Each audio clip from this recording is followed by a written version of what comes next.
Olá, eu sou Lenir Nunes, da Liene Carreira, e estou aqui para te entregar o melhor conteúdo para alavancar a sua carreira. E hoje, para compartilhar o capítulo 5 do livro que nós estamos comentando, coloque um ponto final.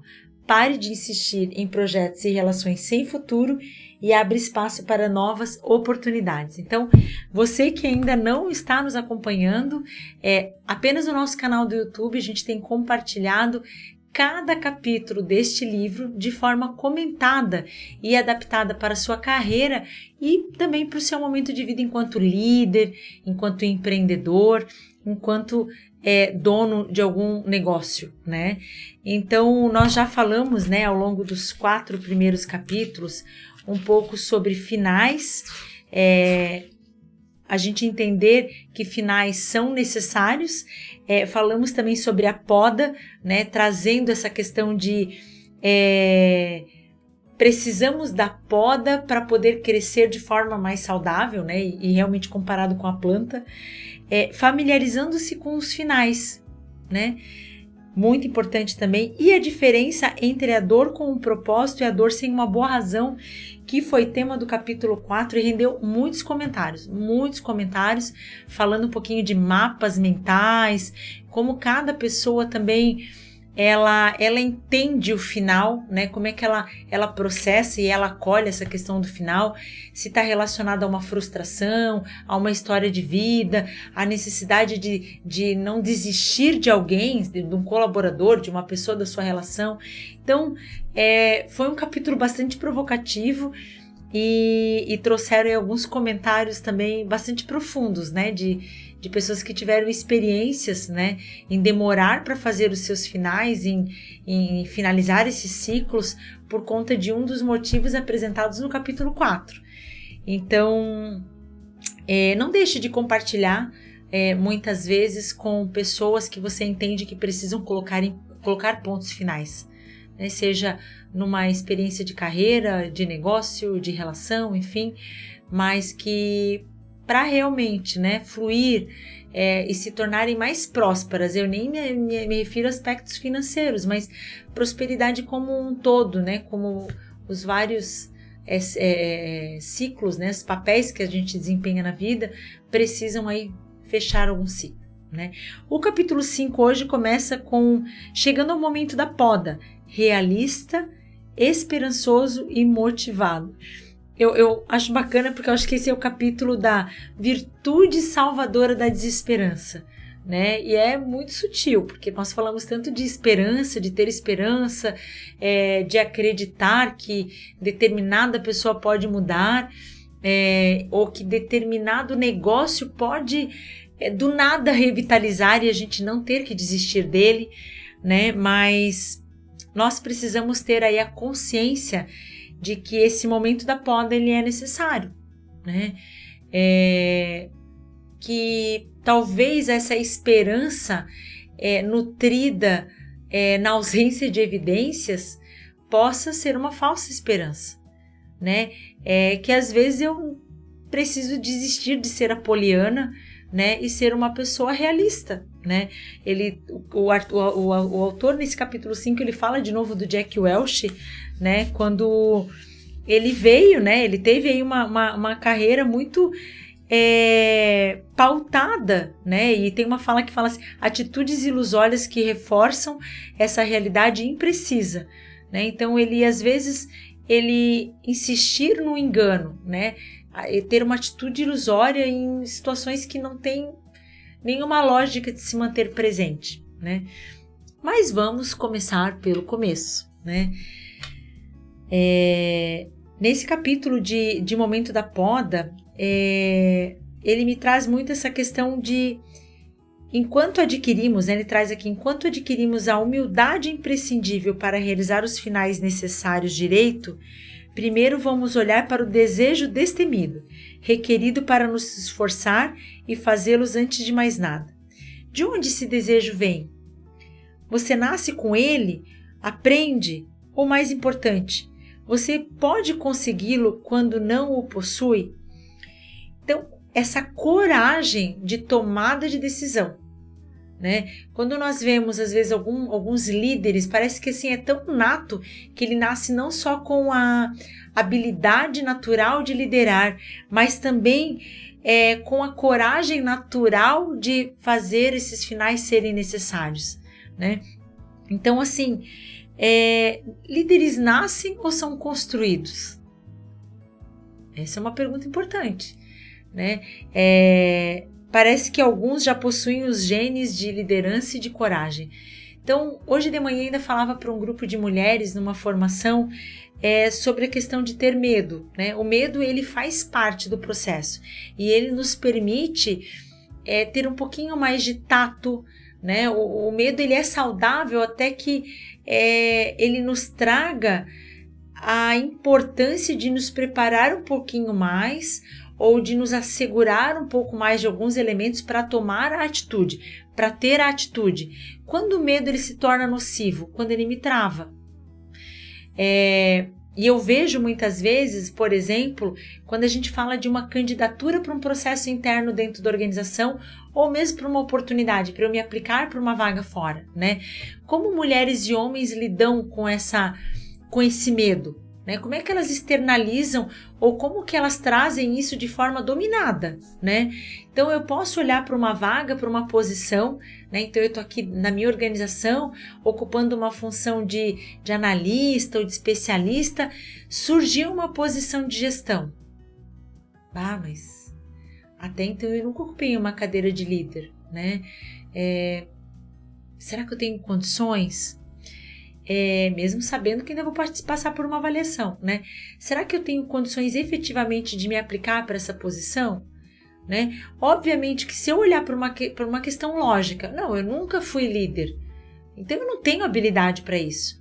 Mas eu posso me aplicar e deixar que o outro, através de uma análise comportamental de alguns comportamentos que sinalizaram que eu nunca ocupei, mas eu tenho algumas aptidões aqui que demonstram que eu posso ser um bom líder, né? Então, o medo ele vai permear entre eu me assegurar de que eu não posso não ter 100%, mas eu tenho parte disso, ou eu simplesmente posso assim, não, eu não tenho 100%, então esquece, ele não me serve, né? Eu não vou nem me arriscar, né? Então, é a diferença. Aqui,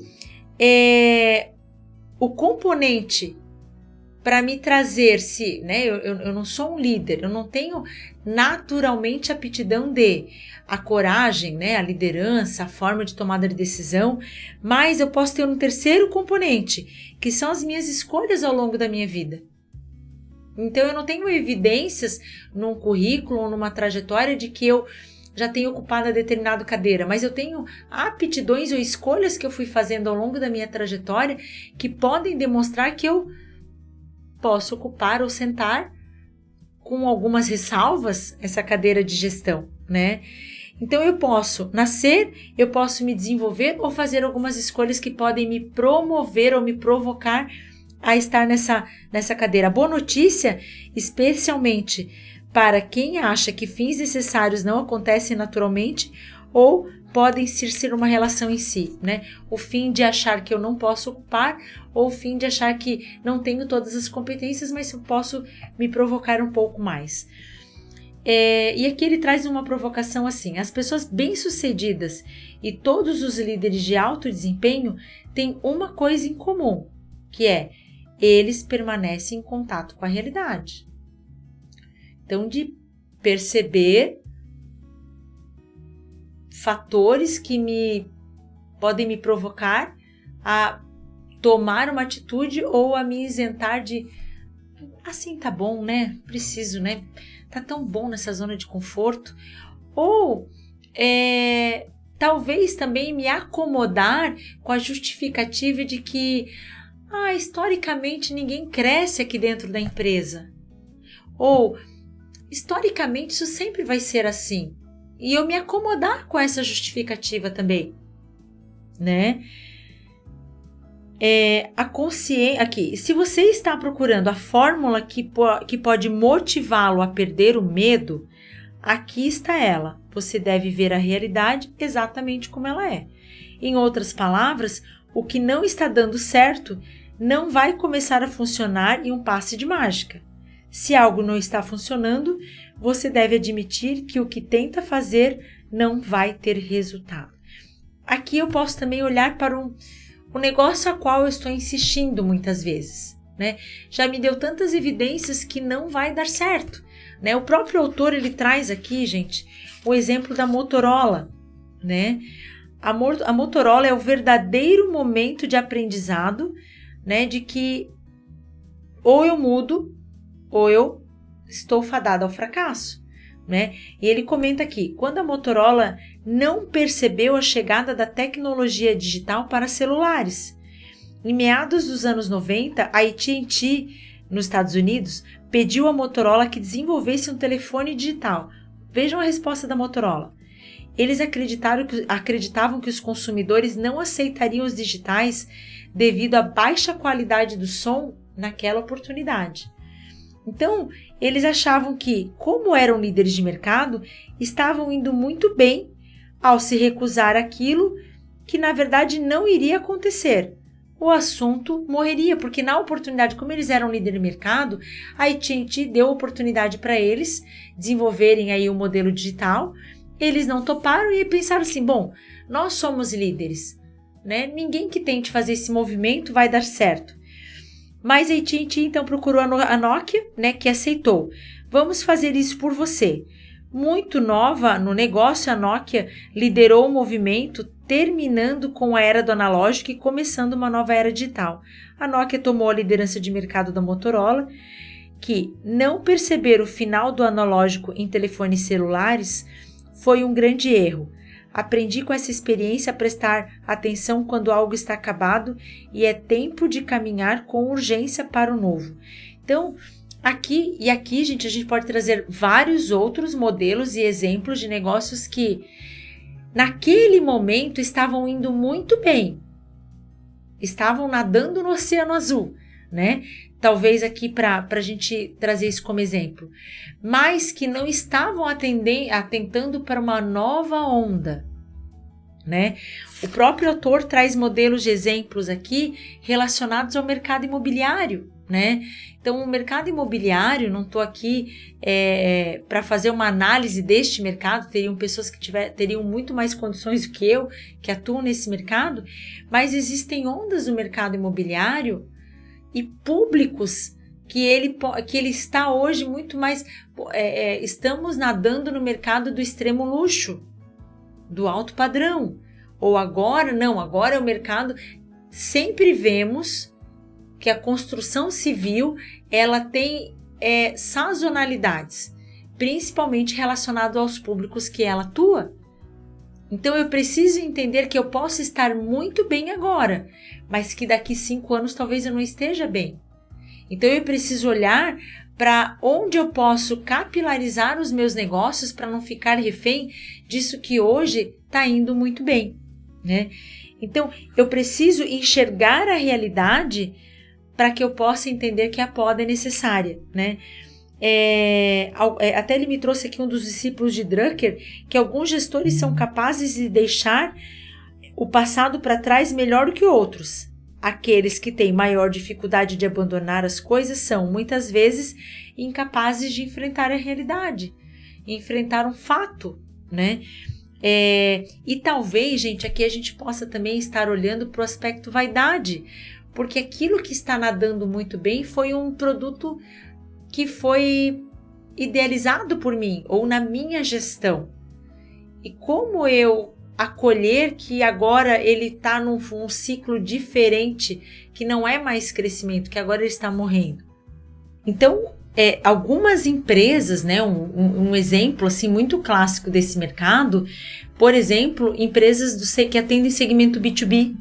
Né? Então, eu vejo assim, o quanto muitas delas entenderam que o digital ou que o e-commerce parece estar muito linkado apenas ao mercado do consumidor final, B2C, e na verdade eles podem se apropriar dessa qualificação de leads, desse posicionamento digital para atrair outras empresas, né? Outros nichos talvez antes não pensados. Né? Então, assim, e onde que isso se conecta com a questão da desesperança? Né? quando eu olho para o meu negócio e penso assim, poxa, neste modelo funcionou até agora dessa forma, mas e agora? Como é que eu avanço daqui para frente? Né? Eu vejo até a nossa necessidade de nos posicionarmos há 4 anos atrás com a ferramenta do podcast. Né? Nem se falava em fazer, todo mundo fazia muita live, muita atividade. Péssimo barulho, né? Não adianta. Então, um modelo clássico disso foi quando a nossa consultoria olhou para esse compartilhamento de informações através do podcast. Gente, isso foi há 4 anos atrás. Nem se falava desta ferramenta. Se falava de live no Instagram, se falava de cursos já no formato online, mas não esse compartilhamento de conteúdo através de podcast. Né? Mas para a gente também era uma ferramenta nova naquele momento, era uma forma nova de compartilhar conteúdo e que a gente pensou assim, vamos investir, vamos atuar. Talvez em 2 anos a gente pudesse dizer assim, não é o nosso público, efetivamente não é o caminho, né? Mas ainda estamos aqui nós há 4 anos e aí comemorando ainda com espaço novo. Então, eu acho que é importante deixar como registrado, né, como muito relevante neste capítulo que nada nos mobiliza mais do que a realidade, do que olhar, do que perceber que ou eu faço esse ajuste de rota ou estou fadado ao fracasso, né? Até ele me traz aqui que o tema deste capítulo é como compreender plenamente a realidade e se livrar dessas mentalidades e atitudes ilusórias. Ou seja, eu parar de achar que se é um elemento fora do meu controle, como é que eu acredito que eu vou mudar? Né? Um exemplo clássico, gente, assim, quando eu vejo alguns empreendedores, líderes, né, comentando assim, de verdade eu preciso demitir essa pessoa, eu já fiz este movimento de feedback e deu uma pequena melhora ali no comportamento, 2 meses depois voltou ao normal, né? Aí eu fui com uma outra estratégia, né? Eu fui com feedback e dei um determinado incentivo para que ela se esforçasse um pouco mais, ou talvez porque a forma de relacionamento com o resultado dela tivesse desafiador. Deu uma pequena melhora, voltou ao normal. E aí eu diria assim para esse líder, e o outro quer efetivamente mudar ou ele está numa condição confortável de que sempre vai ser dado uma segunda chance? Ou, eu não preciso dar o meu melhor porque de alguma forma eles vão me acolher numa outra posição ou vão tentar me manter de alguma forma, né? E aí eu pergunto assim, se o outro não quer, não é o teu papel enquanto líder que vai resgatá-lo, né? Essa sobrevida, em alguns momentos é importante, porque às vezes o próprio profissional, ele também está se ajustando, né? Às vezes ele veio de uma cadeira de gestão e não é bem gestão que ele se identifica, ele gosta de ser uma pessoa especialista, então vamos lá, vamos colocar na cadeira de especialista e vamos cobrar dele a partir dali o resultado dele dentro da atividade dele, não se responsabilizando por um grupo. Mas aí ele tá ali na cadeira de especialista, mas ele quer o bônus de ser gestor, então ele precisa dizer assim, e aí? Qual é a tua decisão em relação à tua entrega? É no indivíduo? É do indivíduo enquanto especialista? Você quer atender a tua cadeira de especialista e também em relação ao grupo? Né? Eu gostaria de ter o ganho da gestão, mas numa cadeira aqui com menos cobrança. Né? O teu negócio permite? Não permite? Né? Não, Lenir, eu tenho 25 pessoas para liderar e ele, nesse momento, é a pessoa que eu dei essa autonomia né? É esperado dele esse papel de gestão. E ele diz que quer ser gestor dessas 25 pessoas, porque ele vem de uma cadeira de especialista e hoje é uma gestão de projetos ali onde a área, né, a especificidade dele é o que garante essa gestão, mas ele não quer o ônus de cobrar das pessoas, ele não quer o ônus de... né? Quando a gente fala de gestão de pessoas, né? De cobrar horário, de cobrar o resultado, de cobrar uma atividade bem implementada, né? Ou também o ônus de quando contrato alguém desenvolver essa pessoa, né? Então eu quero ser gerente dessas 25 pessoas, mas é assim, eu contratei alguém aqui, alguém treina e vem pronto para mim, só para eu delegar e cobrar tarefas. Né? Não é bem assim. Na vida real, dentro das organizações, eu tenho que entender que para qualquer cadeira que eu vá ocupar, ela tem o seu ônus e tem o seu bônus, né? Quando que eu me sinto satisfeito, talvez quando o bônus seja um pouco maior que o ônus, né? Eu vim hoje de um bate-papo com algumas empreendedoras falando muito desse papel de empreender, né? Eu já vi pessoas falando assim, não, eu quero empreender porque eu não gosto de gente me cobrando, né? Eu quero ter autonomia no meu horário, né? Alguns eu ouço assim, sexta-feira, 15h, eu já quero parar de trabalhar, né? E aí eu falo assim, gente, a vida real enquanto empreendedor, né? Talvez eu não vou ter um chefe direto ali para me gerar demandas, para me gerar inputs, mas cada cliente que eu tenho um projeto ativo é um líder, é um chefe para mim. Então eu preciso entender que hoje eu não tenho um chefe, eu tenho vários, né? Eu tenho vários clientes esperando o meu resultado ou esperando a minha entrega para avaliar o meu serviço, né? E que talvez hoje, enquanto empreendedor, eu vou trabalhar muito mais horas, né? Hoje de manhã uma pessoa que é empreendedora comentou assim, eu lembro que eu desligava o meu computador ali no meu horário, ia para casa e fazia as minhas coisas e tinha os meus compromissos pós-trabalho ali que eu raramente cancelava porque eu conseguia cumpri-los, né? Nossa, saía... Hoje, sexta-feira, eu vou sair um pouquinho mais cedo, consigo marcar um happy hour ali às 18 horas com algumas amigas, né? E consegui cumprir. Hoje, como empreendedora, eu vivo cancelando compromissos sociais porque eu tenho outras entregas para fazer, né? Então, eu preciso olhar, né? Isso está fazendo sentido para mim? Não está fazendo sentido para mim, né?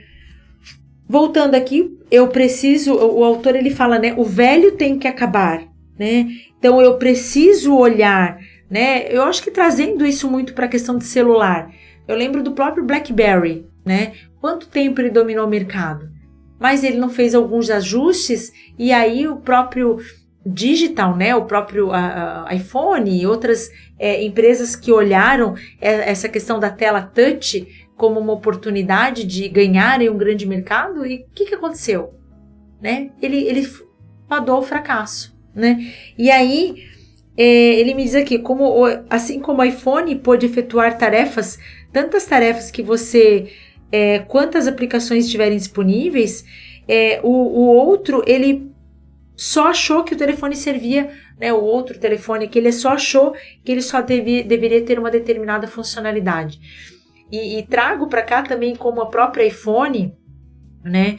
O iPhone é um telefone tão de alta tecnologia, né? Tão de tecnologia de ponta, né? E quando você compra um iPhone, eu tenho um iPhone e eu vejo assim, ele se permite atualizações, ou seja, ele foi para o mercado, mas ele foi passível de que em algum momento ele vai ter que melhorar alguma versão. E a gente às vezes fica pensando, não, para eu entender que esse é velho e esse aqui vai ser o novo, eu tenho que estar com 100% de certeza que ele está pronto para eu lançar no mercado. E, gente, quando eu vou ter 100% de certeza que é o momento de eu lançar esse produto ou de fazer esse movimento de carreira?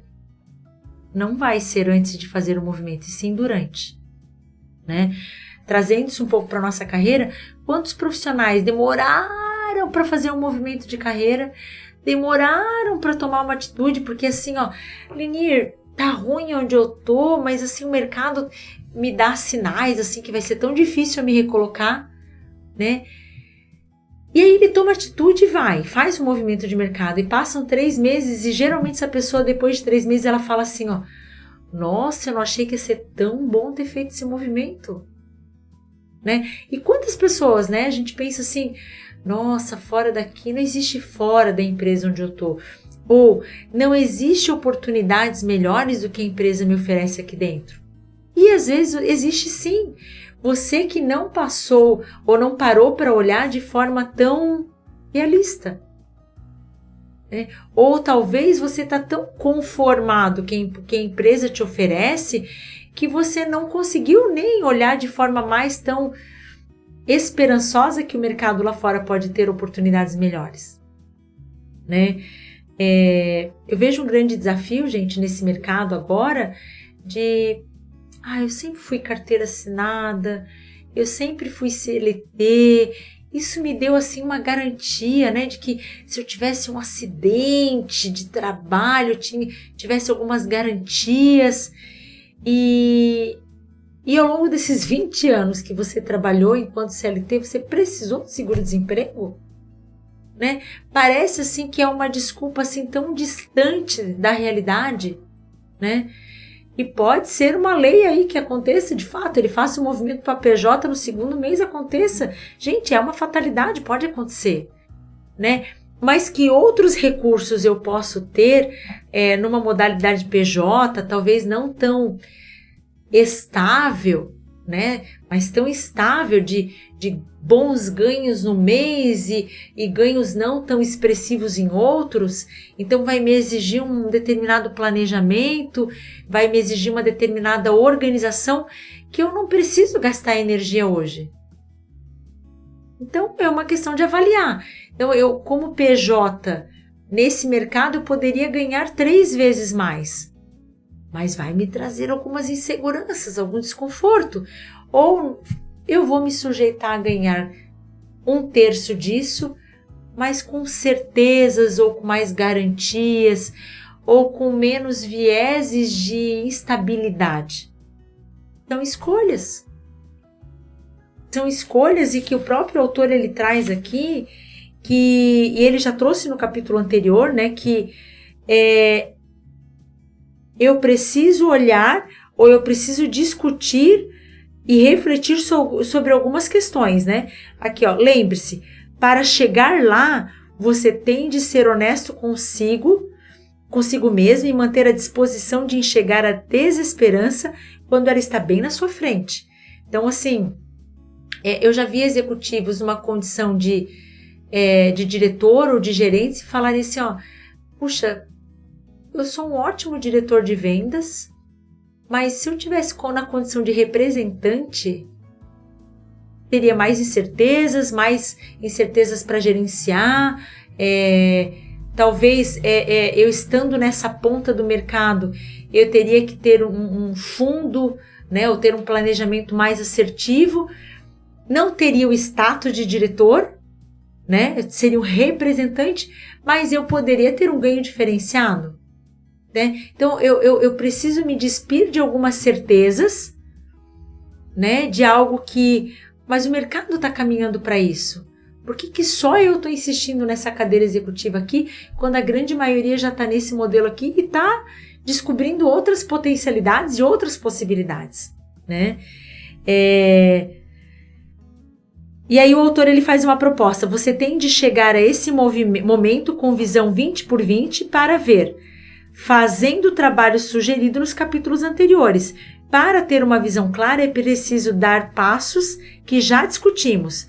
Primeiro, fazer o teste das entranhas para ver como você se sente a respeito da poda e, em geral, identificar em qualquer resistência intelectual ou emocional. Lá o que a gente falou no capítulo 2.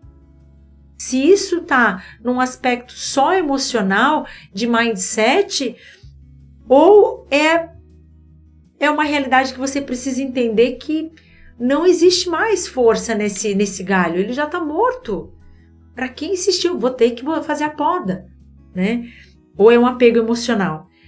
O segundo é, transforme o conceito dos finais em um acontecimento normal, né? Um acontecimento, como diz alguns, né? Faz parte, né? Como uma questão normal, portanto, você espera e vai ao encontro dele, em vez de considerá-lo como um problema.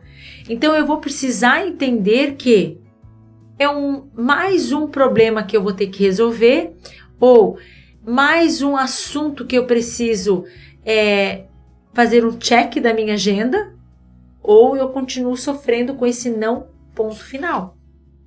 Ou o que a gente discutiu no capítulo anterior, né? Eu ficar brigando com esses mapas internos porque eu não quero tão pouco identificá-lo ou tão pouco lidar com ele. Então eu posso ter aquele mapa interno onde colocar um ponto final pode ser um sinônimo de frustração. Eu posso talvez ter uma ideia de que eu preciso insistir com esse mentor, mesmo ele não sendo mais significativo para o meu negócio, né? Então eu carrego esse profissional, essa parceria, talvez até esse colaborador, porque eu tenho uma dívida emocional com ele, né? Eu vejo várias empresas, gente. Nossa, eu não vou demitir esse profissional aqui porque num momento muito difícil da empresa, ele foi fiel. Quando a empresa estava lá quase quebrando, ele investiu na empresa. E agora, pelos próximos 20 anos, eu preciso mantê-lo. Né? A que custo? A que custo? Né? Eu vejo alguns profissionais que falam assim, veja, Lenir, mas eu tenho uma remuneração tão boa, tão significativa, será que eu vou encontrar isso no mercado? Eu até faço uma pergunta diferente, será que você quer encontrar isso no mercado? Porque se você encontrar isso no mercado, você vai ser confrontado com a ausência da sua atitude de fazer uma mudança. Né? Eu vejo alguns profissionais assim, puxa, Lenir, será que é o momento de mudar? O mercado está tão instável. Gente, o mercado sempre estará instável. Né? Há 23 anos eu estou oficialmente no mercado, na cadeira de gestão de pessoas, e eu vejo quantas crises a gente já passou. E assim, melhor momento, será que existe? Porque assim, muitas vezes o melhor momento é para o meu mercado, mas não é para o outro. Né? Eu lembro no início da pandemia, gente, que foi bem chocante, assim, né? Ali 18 de março, ali 21 de março, onde as pessoas foram trabalhar, né? Foram trabalhar de casa, né? E aí nós tínhamos uma estrutura de computador, de telefone para todo mundo, mas a gente percebeu que alguns trabalhavam na mesa da cozinha, porque era sempre tão pontual, mas agora tinham que ter uma mesa de escritório. E a gente viu muitas empresas, né, que vendiam cadeira e mesas de escritório que elas não tinham a pronta entrega pelo grande consumo. Então, enquanto alguns mercados estavam sofrendo significativamente, outros estavam assim, tendo um boom que não era esperado. Né? A típica frase, né? Em tempos de guerra, uns choram e outros vendem lenços. Tudo é uma questão de enxergar a crise, né? Os riscos são enormes. Se você pode ver a realidade e perceber que as luzes que vê ao longe são o trem que vem em sua direção, ficará motivado a fazer mudanças que levarão ao sucesso. Mas, caso contrário, se continuar a ter uma falsa esperança, estará fadado ao fracasso ou coisa pior, ou seja, será esmagado pelo trem, né? Chegar ao nível 20 por 20 de visão para que você possa enxergar a realidade é uma obrigação. A grande motivadora da mudança é a desesperança. Então, ou seja, para eu seguir adiante, eu preciso dar uma travada nessa esperança e dizer assim, peraí, se com os recursos que eu atuei até agora eu não consegui, eu preciso fazer uma virada de chave. O próprio autor aqui, ele me traz até até porque ele é psicólogo também clínico, né? De uma mulher que ela dizia assim, eu vou largar meu casamento. Meu marido nunca tá sóbrio, isso gera outros impactos na nossa relação, né? E ela disse assim, ó, chega, momento da poda no meu casamento. E ele até falou assim, ó, lembrei aquela mulher que ela não necessariamente teria de se divorciar do marido. Para ela, era a única solução. E ele sugeriu aqui, ele implementou um plano com o mesmo objetivo. Qual é o objetivo da esposa aqui? Ter o marido sóbrio, né? Para ter uma relação saudável, uma relação positiva, uma relação, enfim, né? E aí ela precisou fazer o quê? Uma ruptura, elaborar um outro plano de intervenção, né? Mas isso só aconteceu porque ela chegou ao momento de desesperança, ela parou de achar que o modo antigo funcionaria, né? E até comentou que, então, às vezes, a falta de esperança pode nos livrar do caminho que seguimos em busca de algo, não das coisas em si, né? Então, ela queria, essa era a meta dela, né? Então, ela precisou mudar a rota, mudar a estratégia. Então, ela fez uma intervenção do quê? De buscar uma ajuda de um terceiro, de fazer uma intervenção também clínica nesse aspecto, né? E aí ela traz isso aqui, né? Então o plano era esse mesmo, e aí ela foi com uma intervenção, pedindo ajuda de conselheiros até espirituais naquele momento ali, mas de pessoas que já tinham passado por essa experiência.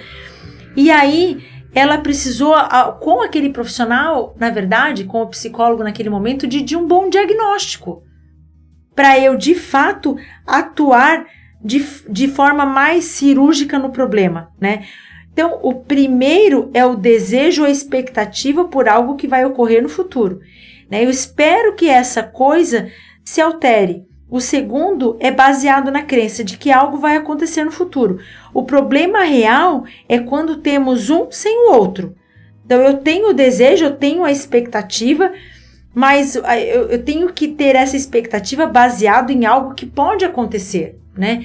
Então, eu vou me preparar, porque o final de ano está chegando, então eu vou me organizar com determinados produtos para que eu possa estar preparado para um eventual nível de crescente compra, né?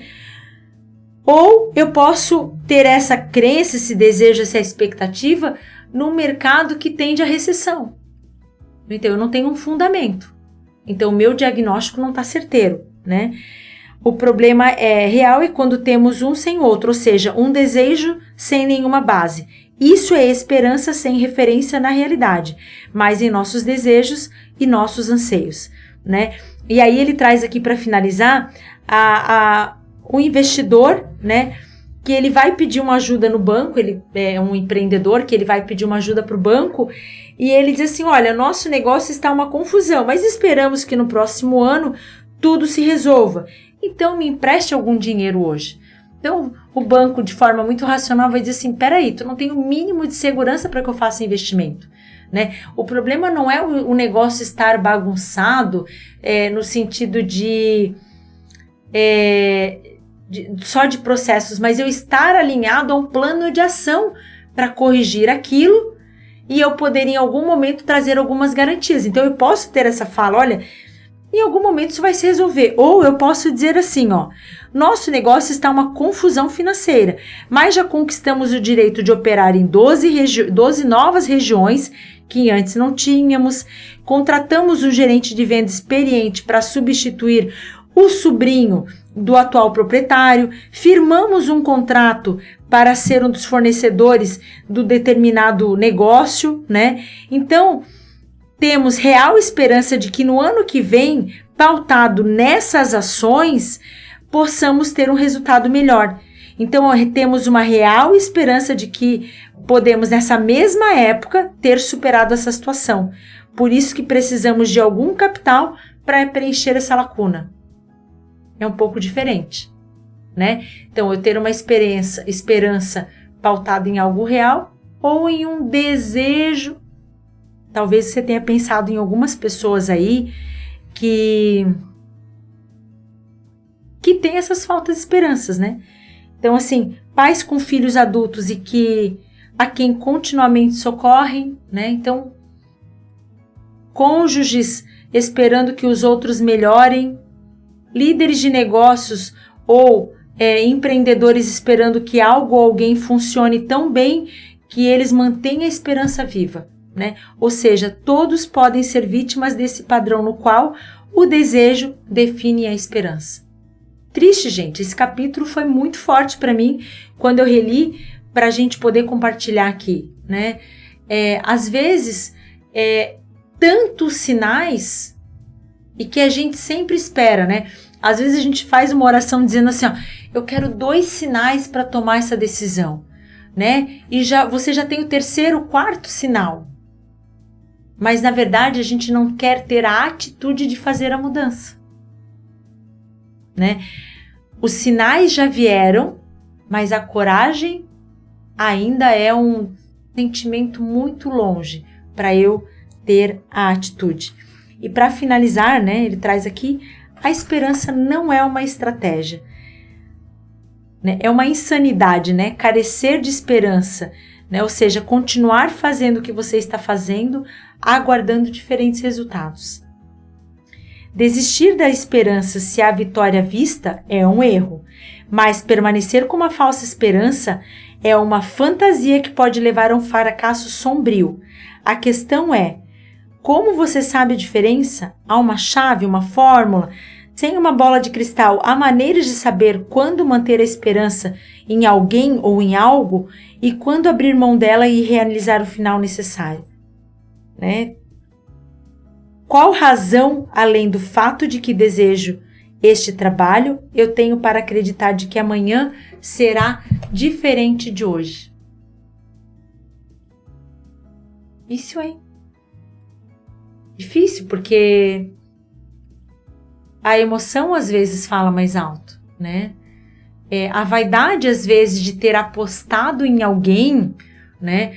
Pensando aqui na organização, né? Puxa, eu apostei naquele cara. Teve uma reunião que todo mundo falou assim, ó, não adianta mais insistir em fulano, não dá mais certo. E agora eu vou ter que dar a mão à palmatória, né? Eu já perdi 2 clientes por conta de comportamento desse meu gerente. E agora eu vou precisar reconhecer de que eu insisti em alguém que não queria mudar. É desafiador. E aí convido você a compartilhar, né, acompanhar o 6º capítulo que fala esperança versus desejo. A diferença entre o que deve ser mantido e o que tem que acabar. Gente, o 6º capítulo é forte e o 7º é ainda mais pesado, tá? Porque ele vai falar de... Aqui.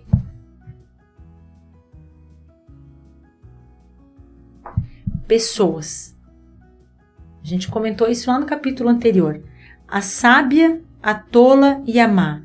Identificando que tipo de pessoa merece a sua confiança. Então, o capítulo 6 e o capítulo 7 vão gerar bastante desconfortos. Bastante desconfortos. E talvez aí, gostaria que você compartilhasse.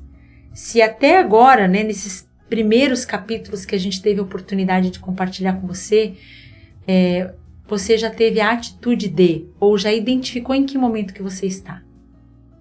Espero seus comentários.